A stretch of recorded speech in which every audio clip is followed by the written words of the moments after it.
inside the LaSalle zone, and it's played cross ice by David DuPont. LaSalle unable to move through center ice. Played offside as Mount St. Charles. The Mounties forcing the Rams back in. LaSalle trying to come out here, but turned back when the play is David DuPont. Now he finds somebody open, but the pass is off Tom Sheehan's stick. It's very much the type of game Mount St. Charles wants to play. They don't want to get into an offensive showdown with them. They want to keep control of the puck, keep it wide, and try to negate some of the strength offensively that LaSalle does have. They moved their defenseman in on the play very nicely, too, but now up the ice with it is LaSalle. The drop pass to Keegan, cuts in front of the net, got checked, fine, checked by Adam Gilbert. Mount St. Charles dumping the puck down the ice, icing waved off. LaSalle trying to mount the attack as Kevin Conway trying to come out on the right side. He got knocked off the puck. Chris Perron puts it out in front, nothing doing there. 1-0. The defending champions, Mount St. Charles leading. The puck comes back to the blue line. John Perron, the defenseman, moves it in. Chris Perron with a shot. They're not related, Perron and Perron. Benatti skip one back to the blue line. John Perron put it out in front. A deflection through the goal crease, and it's cleared down the ice by LaSalle. This is across the goal line and an icing call, Mike. A good decision right there, Chicks, by LaSalle. They were running around a lot in their defensive zone, and Mount St. Charles is applying a little too much pressure. Check the cheerleading squads, and we'll return to Bean Auditorium in a moment. Get ready to launch yourself into the world of air and space Smithsonian, a world that captivates. Mount St. Charles, they're really beating them to all the loose pucks right now. They're playing around behind the net here, and they get to it just as Mike said, winning those little battles. Matt Johnson put it out in front. Davis chases it to the corner, got it back to Dennis Souza for a shot. Actually centered it in front. A backhander by Petty, cross ice and score!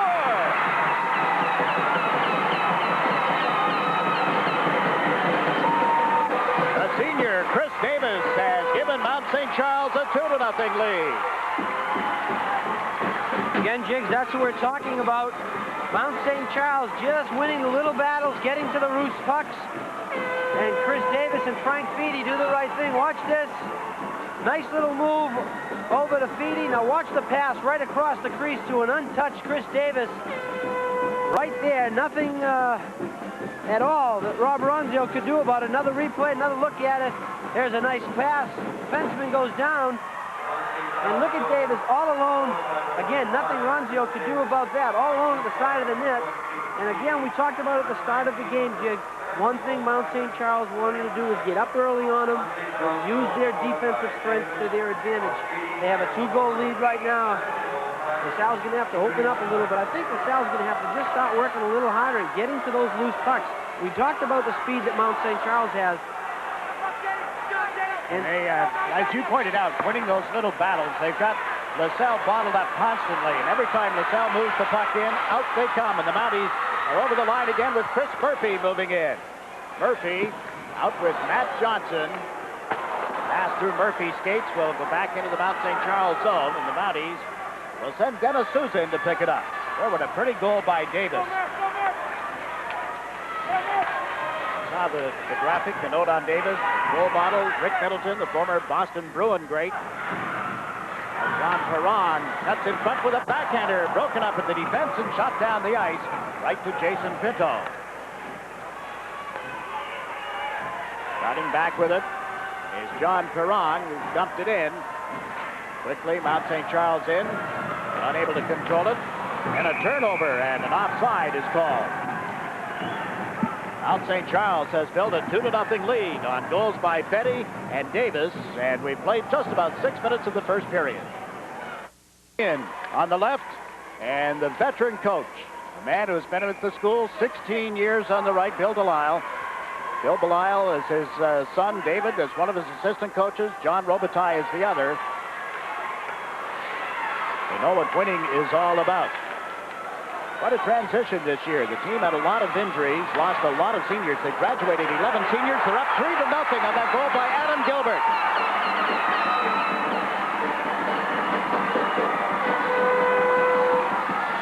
On the play, Jason Keegan, the other forward, was hurt. But a big 3-0 lead built early in the first period. Well, Jiggs, that's a real big goal. Adam Gilbert picking up a loose puck again. Here's the play now. We're going to watch Gilbert just come in, a little extra hustle. Right there, you see him pick up the puck right along the ice, off the post. Good shot, pick the corner. Gilbert, a sophomore, just a case of getting to the loose puck. Kicked ahead. Now watch Gilbert come into the picture and just snap a good low shot along the ice. The note on Adam Gilbert. Plays baseball as well. There he is back at the bench. Gilbert, number 10, a sophomore, as Mike pointed out. And a timeout being called. LaSalle in trouble, decides that they'd better discuss this and see if they can't get themselves back in the game. Tom Sheehan, who took the timeout, right out on the ice talking to his team. I think, you know, a good timeout, excellent timeout by Tom Sheehan. I mean, he has to remind these boys that, you know, they lost one game throughout the year. They're the top team in the conference. Forget about the fact that Mount St. Charles has won 13 straight championships. As you look at Bill Belisle and the haircut. 92% winning percentage for Bill Belisle. And you'd think he was losing. Yeah, 61 years of age now, 437 wins, and only 41 losses. He took over 16 years ago. The team was at the bottom of the heap. 2 years later, the school was in the championship game, and in 1978 started a 13-year run at the state title, never having lost. Jiggs, I enjoy the haircut of John Perron, which is very much a tradition in a lot of high schools as the state tournament begins. It's not just a fashion statement, huh? Nope, it's a tradition. Parents don't get too happy when the state tournament rolls around. Mount St. Charles with a 3-0 lead, controlling the puck. Frank Beatty over on the far side to open up the scoring, has dumped it in. And Art Saran tries to come out on the left side with that pass for Scott Parmentier. Parmentier gets checked. John Perron puts it back inside the LaSalle zone. Scott Parmentier having trouble. Seemed to lose an edge on his skate blade, and now he's moved it out to center, and Tom Sheehan, the coach's son, gets checked as he moves into the Mount St. Charles zone.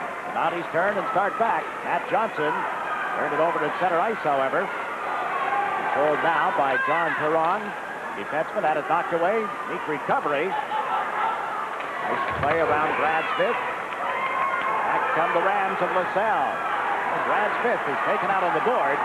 We should point out that in the offensive zone, no hitting is allowed. It's a rule in Rhode Island only. High school hockey tournaments and games elsewhere, you can hit in the offensive zone, but not here in Rhode Island. That may be a little bit of a problem when these players go on to college or, in some cases, want to pursue the career of being a pro. Mike, how do you adjust? I think it's very difficult, and I think it's difficult for somebody that might want to, you know, possibly look at one of these players and recruit him, you know, because you can't really tell how good of an offensive player he is, because he's got to be able to protect himself from the puck and from the body also. You know, it's good to be able to dangle and know nobody's going to hit you. You can do a lot more with the puck. If you know you're going to get bumped a little, I think it's going to kind of change your approach to the game. So I was very surprised when I heard. I did not know that coming down here. Well, you thought I was kidding you when I mentioned it earlier tonight. Bob Ronzio, you see the numbers, 14 wins, 2 losses, 2 ties on the season, a 2.32 goals against average. Works part-time at a bakery here in Providence. 80% academic average. The team is down 3-0. I don't think you could fault the goaltending on any of them. No, I think it's really what we've expected from Mount St. Charles, really using their team speed to their advantage in the offensive zone, getting all the loose pucks, putting some pressure on the defense from LaSalle, and really causing some trouble. Now LaSalle with a cross-ice pass. Chris Smith, the left winger here, it's checked at the blue line, and quickly it's moved up ahead by Dumas. Nice play, stepping in to intercept the pass. Again, Frank Fetty. Fetty opened the scoring tonight. Since then, it's been Chris Davis and Adam Gilbert. And a 2-on-1 developing, and a fine defensive play by Al Dumas. Dumas, a senior, number 7 on the Mount St. Charles defense, got the passing lane well covered. Read the play. Now the puck throws it on the board. Referee Tom DeFusco calling the play. Well, again, Chiggs, that's an example of the speed that Mount St. Charles has. Even from the defensive position, as Al Dumas came right down and made a nice play, back-checking, having get caught out of position. He uses his team speed to get back into the play, cause a face-off, cause a... And a penalty on the play. Penalty, yes. Could be delay of the game, I believe, Mike.